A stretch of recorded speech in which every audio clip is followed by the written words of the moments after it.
Kamusta mga kalapatid, mga kaburo ko to. Dahil maganda yung uwian natin kahapon, kaya bumalik tayo ng 20 miles ulit.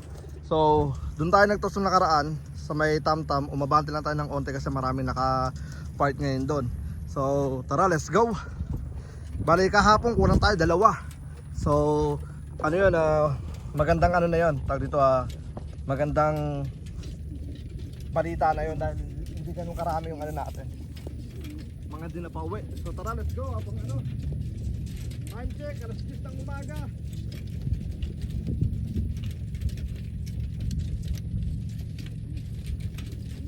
Alright, let's go.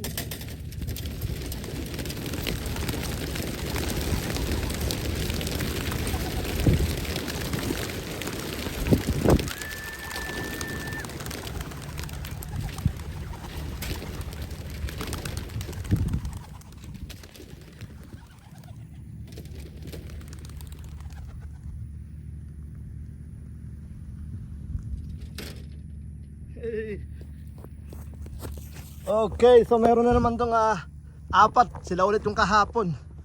Ayun ganda Yan. So yung kulang kahapon yung kay Jonas. Nadaanan ko doon, lumilipad banda ron. So tingnan natin kung makakauwi, kung madadaanan nila. Alright. So tara, let's go at bubugahin ko muna tong mga nandito, then balik tayo. Let's go. Okay, so grabe ang bilis ng mga ibon. Nung nandun sila Layo na nila, Then mas mabilis sila ngayon dahil di na sila kagaya nung kahapon na umikot-ikot pa rito. Ayun, dire-diretso sila So yun na nga, bali sabihan ko siya na try niya mag-video pagdating doon. O kaya abang ulit tayo sa ating tawag dito, sa ating CCTV. Alright, so yun na nga, good luck mga kaburo ko to, 10 o'clock ng umaga. So yun na nga mga kaburo ko to, bali 10 AM ng umaga, release ng mga ibon. Good luck sa mga naka-entry. Pero bukas mas maaga tayo dahil tawag dito, mas maaga tayong babiyahe bukas. Kasi nga kakabalik lang ng magandang panahon, kaya hindi pa ganun ka solid. Pero naman ngayon clear sky naman ngayon. Yan, so yun nga kahapon medyo kabado tayo talaga. Pero ngayon na tayo, happy na tayo dahil yung mga ibon ang ganda ng uwi. And then shoutout nga pala kay AG Lop dahil yung kahapon kulang tayo ng dalawa, kakabalik lang ng isa niya. So bali isa na lang yung kulang natin kay Jonas. So ngayon sana ganun ulit na dito makauwi yung kay Jonas para tuloy-tuloy yung 182 natin. Alright, so tara, let's go at mabiyahe na muna ako. Darating yung mga ibon, siguro possible na kapag mas mabilis sila ngayon, on time 20 miles, dapat mga 10:20 nandun na sila, or 10:25, mga ganyan, depende. Pero kung saktual lang, siguro mga 10:30. Pero para sa akin kapag 20 per miles, kasi 1 minute yan para sa akin. So good luck mga kaburo ko to, tara, let's go. So yun nga pala, bali nakalimutan ko sabihin na yung kay Jonas, nadaanan ko siya kanina banda rito. Yan yan, nalipad-lipad dito. Yung niya, yung grizzle niya, kung naalala niyo kung napanood niyo yung video ko na nag-low play ako noon, low play ba yun or yung biglang tupi tapos rekta sa trapdoor. Yan, nakita ko siya lumilipad-lipad kanina dito. So tingnan natin, baka madaanan siya. Pero yung kay kay AG nga nandun na sa bahay, first place. Congratulations kapatid. Yung lagi niyang panghuli, pang 179 o pang 180 o 181. Ganun lagi yung clock ng ibon na yun. Tapos ngayon nag first place. Grabe, congratulations kapatid. Alright, so yun na nga, bukas abante tayo. Basta maganda uwi ng ibon, abante tayo bukas. Ang maganda rito ngayon, ang mga unang papasok ngayon sa loob is napakaswerte dahil may pagkain na nakalatag doon. Kumbaga tawag dito, pinasabihan ko na si ama, latagan niya na ng pagkain. Tapos mamayang hapon ulit papakain tayo. Kasi nga nagro-road training na tayo. So motivation yun na kapag pasok nila may pagkain na nakalatag. Hindi ganun kadami pero merong nakalatag.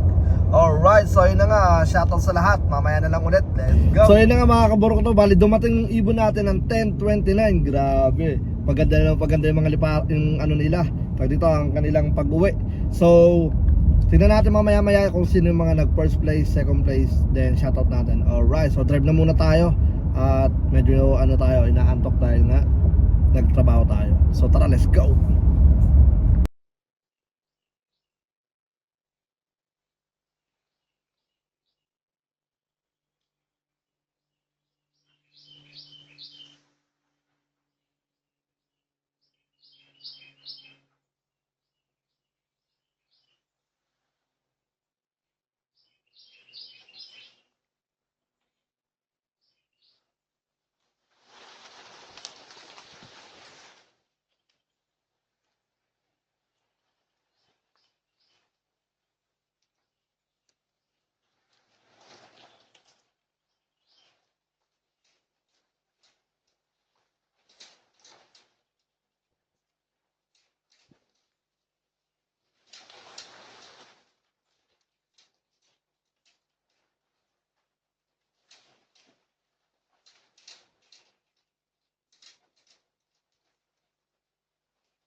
So yun na nga, bali kaka-check ko lang ng ano, ng nag-clock. Bali nasa ano na, nasa 171.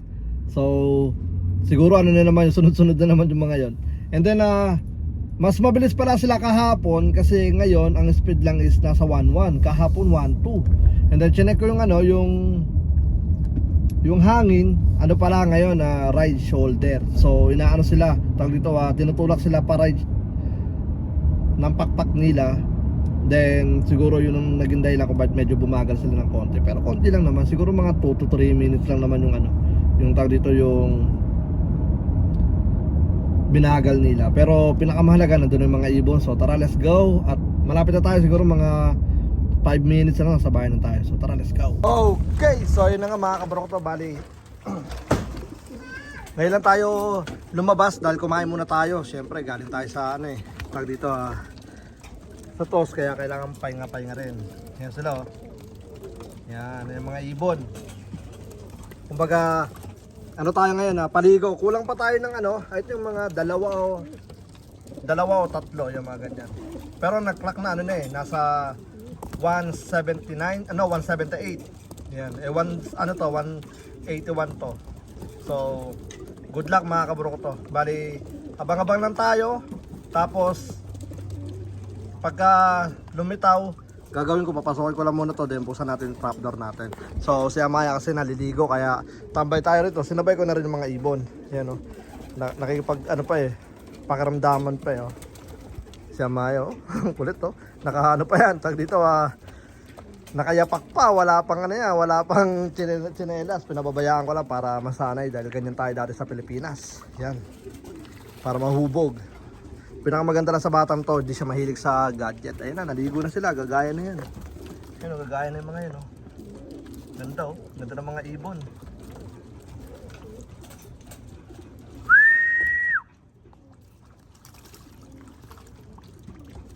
Alright, so mamaya na lang ulit, kasi kusahin ko muna si Amaya. Okay, so yun nga, bali nagpaligo na tayo doon sa kabila, tapos nagpakain na rin tayo. So ngayon, dito naman tayo magpapakain. Kita nyo kung paano ito kasisiba. Yan. Ito yung epekto kapag sinanin nyo sila na kumakain sa palad nyo. Lahat yan sila gustong pumunta sa inyo, kaya paminsan ayoko talaga ayoko nang maamo kasi lahat sila gustong pumana sa iyo. Kasi dito sumampa. Tingnan nyo, susubukan natin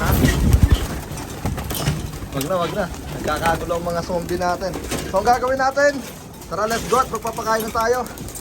Pakapakain na pa ito ng iba. Okay, so tara.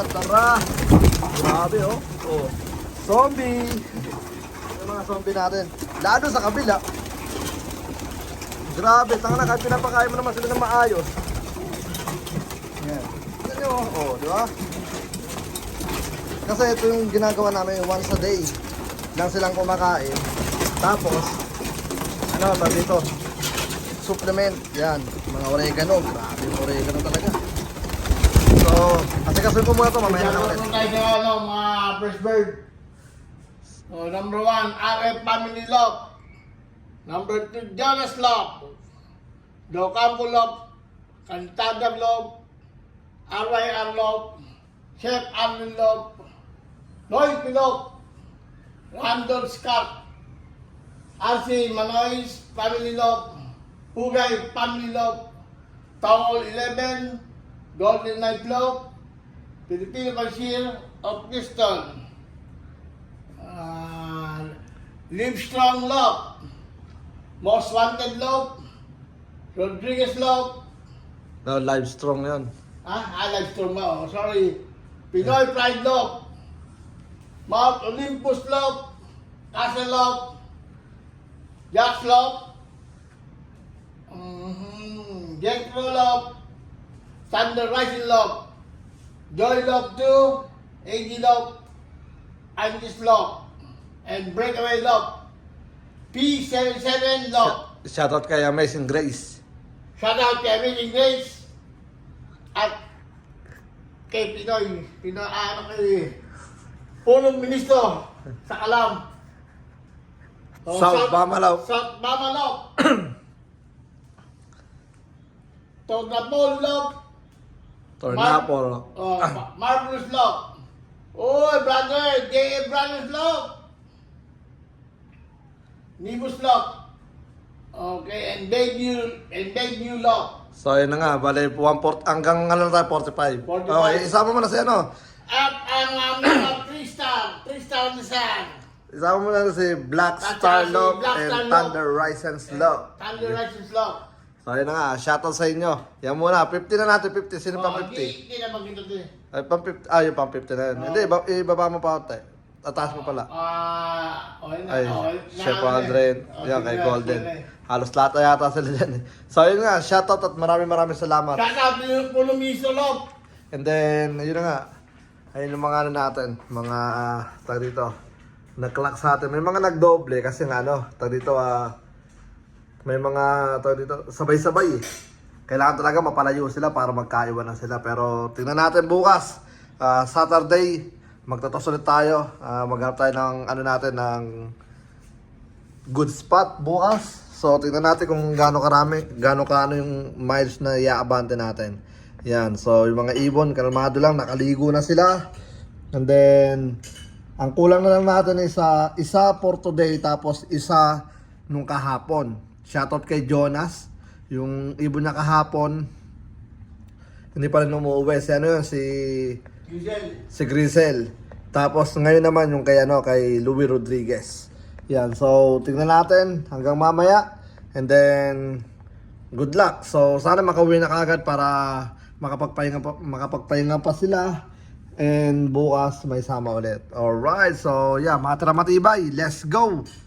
Ano na pala, ganito na lang pala muna kasi magpapahinga tayo. So paalam na tayo. Hanggang sa muli, ako nga po pala ulit si Brown G. Ang mga kapisahan Love. At welcome sa aming channel. Peace out, let's go. You know, sinulit number 1. Ano kasama ka sa may ako na cellphone eh, yun o. Yun, shout out sa tatlong to, 4, 5, 6, 7, 8, 9, 10. Let's go!